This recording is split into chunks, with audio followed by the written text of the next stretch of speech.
Jaz sem v teh 100 dni, bi rekel, bil 2-krat na tuširanju.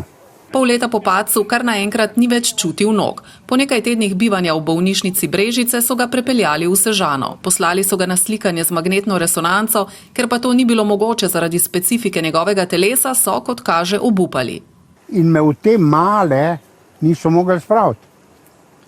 In to je bilo gotova story.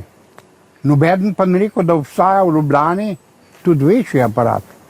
Sam je zato organiziral in plačal slikanje drugot, na kar se je izkazalo, da ima počeni 2 vretenci.